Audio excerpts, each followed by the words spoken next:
Alright, so it's more on the 60 Impala convertible floor saga. I got just about, I'd say about 95% of the floor cut out. Still some edges that need to be trimmed out a little more. But what I'm going to show today is the inside of the rockers are all cleaned out. Admittedly, most of it was dust, but in this particular case, there was actually axle grease up inside the rocker. I guess they were attempting to waterproof it. I don't know, but it made for some interesting fires, so that was fun. But the worst is over. I still have to trim this side out. It's still pretty funky in there. I see a little bit of axle grease up towards the front. Like I said, I guess they were trying to make it waterproof. I don't know what was happening there, but here's my little trick that we do to make these bodies of convertibles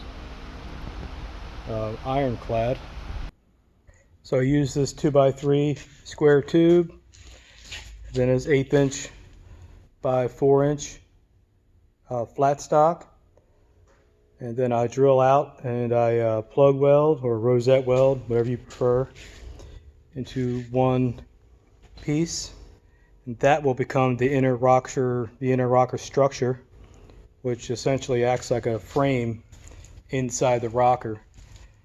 So now the floor can attach to this clean piece, and I have something nice to weld to on the floor braces.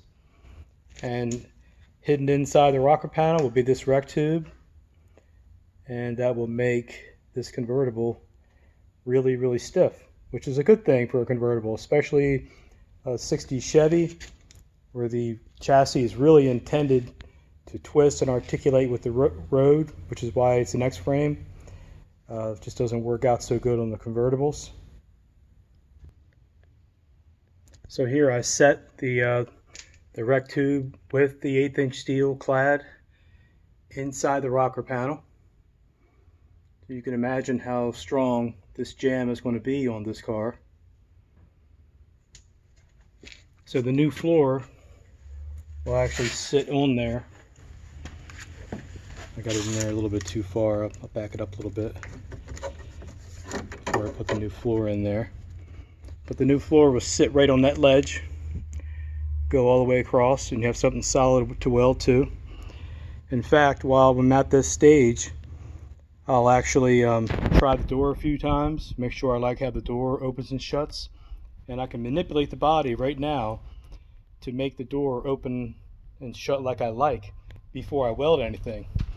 Then once I weld it, for the most part, the alignment is done. We put the whole floor in, then put the car back on the ground, check it again. It might need a little bit more. Like I said, these convertibles are funny, but for the most part, you're out of the woods.